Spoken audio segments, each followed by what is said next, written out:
Good morning. How is everyone? It is 7 a.m. and I thought, do you know what? Before the heat gets terrible, it's meant to be 30 degrees today. Let's jump in here and do the first ever Gaffr Pod on the new channel with a coffee. Chill out, innit? It's going to be top. It's going to be hot today. Before I get the mad rush of sorting out the kids' breakfast and all that stuff, get them to school. Let's talk about a game I really enjoy. And I don't know why I really enjoy it, because I'll be completely honest with you, I'm not amazing at Gaffr. And it's because I don't know the championship so well. Although Blackburn are in it, obviously, that I do know well, I follow along. I do struggle a little bit with the championship. And my finishing hasn't been terrible in terms of placements. But this year, I want to do a lot better. I want to do a lot more research. And let's see if we can improve upon it. Super League, however, if you're talking Super League side of Gaffr, superb. I'm very good at that. But I'm not going to do a pod on that because that's a little bit more difficult because it's just a lot of fixtures all over the place, a lot of different teams. It might be slightly easier to guess the prices of the championship players as well compared to that of multiple different leagues. I'll do a Super League pod when the whole game kicks off because I am good at that. I don't mind putting my hand up and saying, actually, do you know what? I'll do all right at that. So let's jump in. Today, we're going to look at the first 9 fixtures sorted by Opta Analyst. So you'll see kind of who's got the greatest route, who in the first 9 games. We'll talk about some players. We'll take a look at a potential first draft. I did it with the FPL. I don't know prices, obviously. I could be miles off. I don't think I am that much off because I've looked at the Gaffr site from last year as well to see what they started at, what they finished at and stuff like that. But I'm sure there's 1 or 2 that will be wrong. But we've got guesswork prices. Let's go. So fixture-wise, you can see right now. Now, I should point out that actually this is in order of hardest to easiest, actually. So QPR have the easiest run of fixtures there at the bottom. It is not done the way I would have done it. Was So as you can see, the opponent average rating on the right-hand side, 81.9 is the highest, 80 dead on is the lowest for QPR, which tells you straight away that 2 very strong teams in Leicester and Watford have a very, very good start. And I've kind of put some initial thoughts on the right-hand side. Now, obviously, some people may not have even bothered to have a look at this who play Gaffr yet. You may not have bothered to look at fixtures, but by all means, take a screenshot of this. Then it gives you a good idea of the first 9 fixtures. There's a bit of an FDR in there as well in terms of the colour ranking. Obviously, Gaffr put their own FDR out on the site as well. Looking forward to that and seeing if what I say today is very similar to what they think. And I'm sure 1 or 2 of them will pop into my DMs today to tell me how wildly off I am with my price predictions. But hey, that they don't want to give me too much insight, I'm sure. But hey, take a screenshot of this. There you go, done. So my initial thoughts. Leicester, Watford, Sheffield United and Southampton. You've got to have 2 or 3 from each. They are, quite simply put, the strongest teams. Obviously, Leicester, Southampton recently got relegated. Watford, Sheffield United were strong anyway. There are other strong teams. Don't get me wrong. But I think given the place where they are within this Opta Analyst matrix, definitely think you're going to be looking at 1 or 2 from these guys. Blackburn, Coventry, Bristol City, West Brom. Blackburn's a hard one. They're in my own team. I often pick one player from them because I have to, but they're not bad. We did very well last season. Went down to the last day, and really whether we not made the playoffs, I didn't ever think we'd be that high during the season at all. So actually, I'll be honestly, I think we overachieved last season. Let's see what the season brings. We made 1 or 2 signings. Coventry were great, and Bristol City surprised me last year as well. Never thought they'd be at that high. Obviously, I'm from Bristol. I actually do karate right next to the ground, so I do. I used to go and watch them with my dad and stuff like that. So keep my eye on them quite often. And yeah, they had a really good season, and to be fair, for me, unexpectedly so again as well. Norwich and Ipswich. good teams, but they've got a tricky start. Obviously, Ipswich is difficult. They've got relegated as well, but they are right up there actually with one of the hardest starts. But they are a great team, as we know. It's all dependent upon some of these larger teams who they keep hold of. I think that's the main thing, and who they sign as well.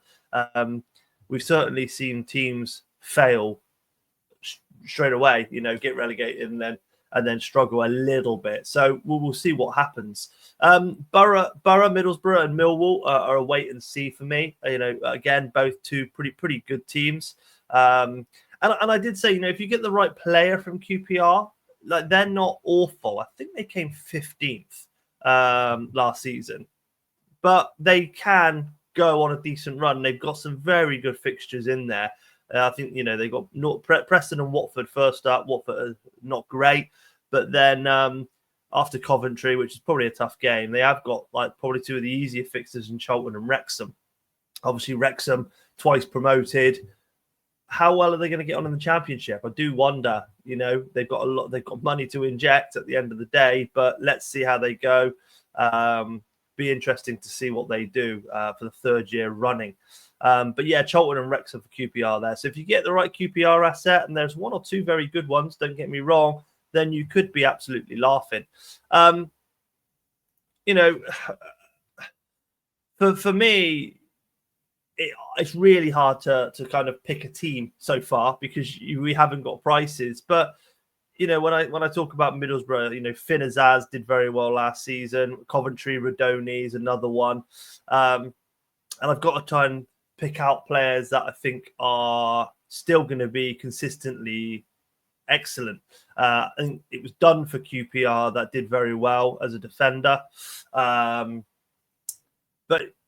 again, it's so hard. The Championship is one of the hardest leagues to predict. I think that's why everyone loves it. I genuinely think unless you spend a lot of time analysing stuff for the Championship, you will really struggle to do well in the game. And that's kind of where I fall down because I'm playing so many different games. But I can't not play it because I think the guys who run the game do an absolutely insane job. Just hats off to them. It's always very, very good. I really enjoy when Gaffr starts and we all start putting in drafts and stuff and thinking, and then I do some more research. I haven't done a ton of research for the pod. I've just kind of wanted to get this out here, get some fixtures in front of you, get some initial thoughts and go from there. It's going to be a very, very short pod today. There's teams like Preston in there and Stoke who could surprise us, I guess. They're kind of middle table for the first 9. I do think Stoke are better than that. I think they'll do all right. Portsmouth, they're one who's apparently got an easy first 9 fixtures, but actually don't really rate them in reality. So you just got to kind of look at these and potentially avoid them. But actually, Derby is another one that I don't think I'd have anyone from Derby. But Leicester, Watford, Blackburn, Bristol City, West Brom are another one. I think West Brom, obviously they've got Moat. I think Tom Fellows is another one. Darnell Furlong in defence. And if any of these players have moved on, forgive me because I haven't kept up with that bit.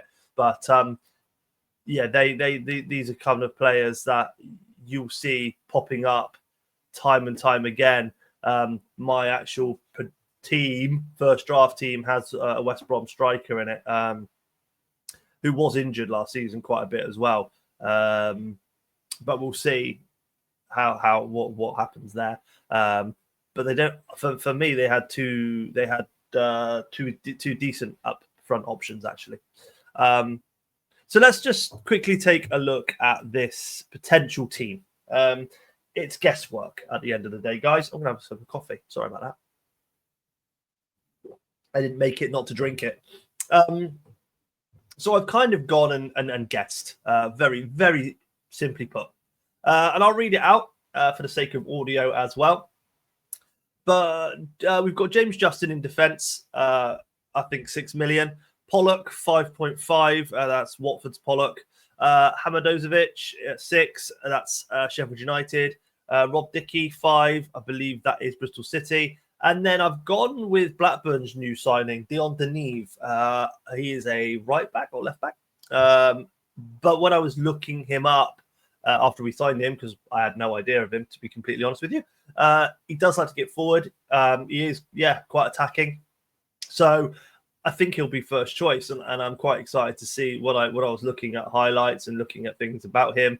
I thought, he's good, and he was bought there because he fits the system that we want to play very well, which tells me that he's going to start. So I think it'll be quite cheap to start off with. So at the end of the day, we can always bench, but that's quite a strong looking defense there.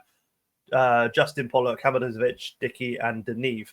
And I think, for me, Dickey and Deneve are two that can potentially be benched a lot, whereas James Justin Pollock and Hamadanovic probably not so much, especially Justin and Ahmed. Midfield, like FPL, I'm trying this year to put more into the midfield because that's where I feel the points come from. So I've gone quite strong in midfield at the moment here. So Leicester's Mavididi, which everyone should be aware of from the Prem from last year anyway, or if they played Championship before, at 9.5. Gustavo Hamer for Sheffield United, 10.5.